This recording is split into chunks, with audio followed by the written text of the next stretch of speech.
મોરબી મહાનગરપાલિકાની બીજી સામાન્ય સભામાં કોર્પોરેટરો માટે માસિક 7,000નું માનદ વેતન મંજૂર કરાયું હતું. જો કે સભા દરમિયાન શહેરના વિકાસ કામોમાં વિલંબ અને દબાણ જેવા મુદ્દે ભારે ગરમાગરમી જોવા મળી હતી.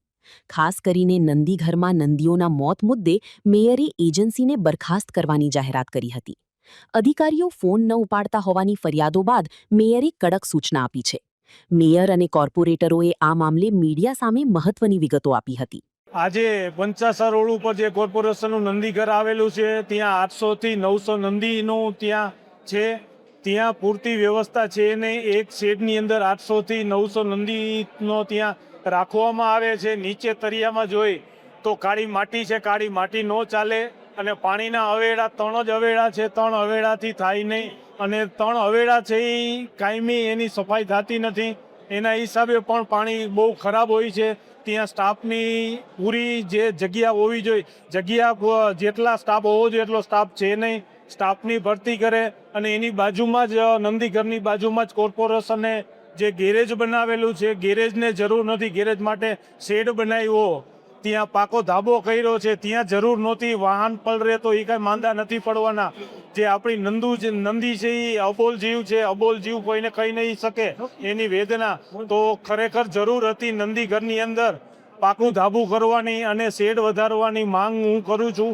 મેં આજે સ્ટેન્ડિંગમાં અહીંયા મીટિંગમાં કીધું બોર્ડમાં કે ત્યાં જલ્દીથી શેડ વધારો કરો, પાણીના અવેડા વધારો, સ્ટાફ વધારો અને શેડ વધારવાની. અને ઘાસચારો પૂરતો મળતો નથી, ઘાસચારો પૂરતો મળે એવી મેં રજૂઆત કરેલ છે આજના બોર્ડમાં. અત્યારે પત્રકારના માધ્યમથી કામ બધા વોર્ડના થાય છે, પણ જે કંઈ પ્રશ્નો હતા કે મોરબીનો આજે મોરબીની પ્રજાને 52 કોર્પોરેટર ઉપર એક આશા છે કે ભાઈ આપણા મોરબીના સારા કામ થાય. તો મોરબીનો આઇકોનિક રોડ જે 20 મીટરનો બનતો હતો એ વિસ્તારના ધ્યાનમાં આવીને અમે નીચે આવ્યા તો બધા 52 કોર્પોરેટરને કહો બધે લેટર આવ્યો. તો એનું સંધાને ભાઈ ડિમોલેશનના કારણે એ રોડ 18 મીટરનો શું કામ, એ વાત છે. અને એ વાત આપણે કમિશનર અને આપણા મેયરશ્રીને કીધું, મેયરશ્રીએ તપાસ કરી અને વહેલી તકે જે ડિઝાઇન મુજબ રોડ બને એવી આપણને ખાતરી આપેલી છે. મારા વોર્ડમાં, મારો વોર્ડ નંબર 10, એટલે અત્યારે તમામ વાડી વિસ્તારમાં અત્યારે જીયુડીસીની લાઈન પાણીને નાખીને ખોદેલા છે. મારા વોર્ડમાં જે કાંઈ મેટલ નાખવાની વાત હતી દરેક વોર્ડને દરેક વાડીમાં, એ વિટલ મેં ચોમાસા પહેલાં મારા 8-10 પ્રશ્નો હતા. એ પ્રશ્નો મેં મેયરશ્રીને અને કમિશનર સાહેબને બધાને આપેલા હતા, પણ એ અનિવાર્ય કાર્યક્રમને એમને નથી નાખેલા. એટલે અત્યારે મેં બોર્ડમાં એમને કીધું કે ભાઈ આ વહેલી તકે મારા કામ ઝડપથી કરાવડાવો એવી હું તમારી પાસે આશા રાખું છું. એવું અત્યારે 52 દૂધમાં ભળે એવી રીતે અમારે કોઈ રાજદેશનો વિષય નથી, પણ ક્યાંક ને ક્યાંક અત્યારે કોક કર્મચારીઓના ઓલાના હિસાબે જે કંઈ પ્રશ્ન હોય અને મિસઅન્ડરસ્ટેન્ડિંગના કારણે જે કંઈ પ્રશ્ન હશે એવા બની ગયા હશે. એ સાચી વાત છે. એ પણ અત્યારે બોર્ડમાં 1-2 વિષયોથી અધિકારીઓ કોઈના ફોન નથી ઉપાડતા. તો અમે કમિશનર શ્રીને મેયરશ્રી અત્યારે સૂચના પણ આપી દીધી કે ભાઈ કોઈ પણ શાખાના અધિકારીનો ફોન આવે એની વહેલી તકે ફોન કરીને અને આપણે એમનો જે તાત્કાલિક વહેલી તકે નિર્ણય થાય અને એમનો નિકાલ થાય એવી આશા રાખું છું. એવી સૂચના પણ મેયરશ્રી આપી દીધી. આજ સામાન્ય સભા મોરબી મહાનગરપાલિકાની પ્રથમ સામાન્ય સભામાં મહત્વના 4 મુદ્દાઓ લેવામાં આવ્યા, જેમાં પહેલો છે સ્થાયી સમિતિના ઠરાવ નંબર 3 મુજબ માંસની દુકાન અને કતલખાનાના પેટા કાયદાઓ જે તે વહીવટ અધિકારીઓ ભરવામાં આવ્યા હતા એમને મંજૂરી આપવામાં આવી. બીજો મુદ્દો એ હતો કે સ્થાયી સમિતિના ઠરાવ મુજબ મેયરશ્રી, ડેપ્યુટી મેયર અને સ્ટેન્ડિંગ કમિટી ચેરમેનના ઓફિસના તથા સામાન્ય સભા અને સ્થાયી સમિતિ માટે સરભરા ખર્ચ માટે મંજૂર કરવા બાબત. અને ત્રીજો મુદ્દો હતો મોરબી મહાનગરપાલિકાના સભા સંચાલન અને પેટા સમિતિ બનાવવામાં નિયમો મંજૂર થયેલ ન હોય ત્યાં સુધી મેન્ટર કોર્પોરેશન તરીકે રાજકોટ મહાનગરપાલિકાને અમે સંચાલન અને પેટા સમિતિ બનાવવાના નિયમો અપનાવ્યા છે. અને ચોથો મુદ્દો એ હતો અમારો કે શહેરી વિકાસ અને શહેરી ગૃહ નિર્માણ વિભાગ ગાંધીનગરના પત્ર તારીખ 8/6/2026 અન્વયે કોર્પોરેટરશ્રીઓને માનદ વેતન નક્કી કરવામાં આવે છે. જે આજના મહત્વના 4 મુદ્દાઓ સભામાં લઈ આવ્યા છે. અત્યારે હાલ કોઈ સમિતિ નથી. આવનારા દિવસોમાં જે બીજી અમારી સામાન્ય સભા બોલાશે એમાં અમે સમિતિના રચના કરવાના છે. નંદીઘરનો જે પ્રશ્ન છે એ અમે 2-3 દી પહેલાં જે સમિતિ હતી, જે એજન્સી એમને દરખાસ્ત કરી છે અને જે તે HOD હતો એના ઉપર જે કાર્યવાહી કરવાની હતી એને સસ્પેન્ડ કર્યો છે.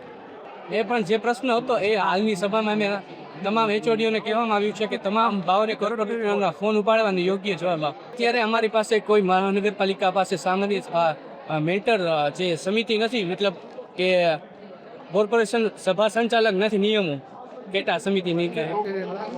એના માટે આપણે કમિશનર અને ડેપ્યુટી કમિશનર સાથે વાતચીત કરી અને લેખિતમાં આપવું પડે તો અમે લેખિતમાં આપી અને કાર્યવાહી કરીએ. હાલ ત્યાં સ્ટાફમાં કેવું છે જયંતિભાઈ? અત્યારે જે તે આપણા ત્યાં ઢોર પકડવાનો જે સ્ટાફ હતો એ સ્ટાફને આપણે ત્યાં ડાયવર્ટ કર્યો છે અને જે તે અત્યારે વિશ્વ હિન્દુ પરિષદ ગૌપ્રેમી ભાઈઓ અત્યારે એના ઉપર મેનેજમેન્ટ કરે છે.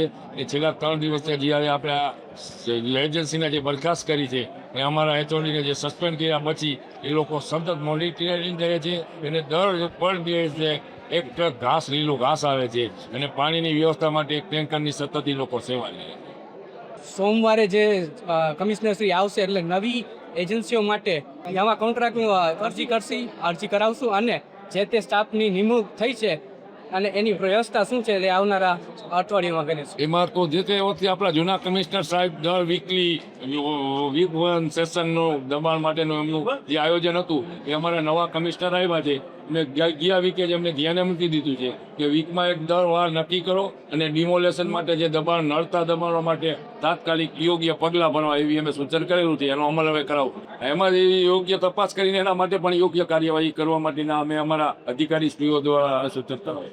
ગામમાં મોસ્ટ ઓફ અત્યારે પાણી, સ્ટ્રીટ લાઇટ અને ગટર વ્યવસ્થાની જે વ્યવસ્થાઓ છે એ વોર્ડ વાઇઝ અમે આપ્યું છે. એ પણ અમે ધ્યાનમાં આવતા અમને એમાં પણ વોર્ડમાં ધ્યાન આપીશું. એ અમે તપાસ કરી અને જે હશે એ જોડાવીશું. એ અમારે અત્યારે ધ્યાનમાં આવતા અમે એના ઉપર ચિંતન કરીશું અને આગળના દિવસોમાં સાથે સંકલ્પ કરી ધ્યાન કરીશું.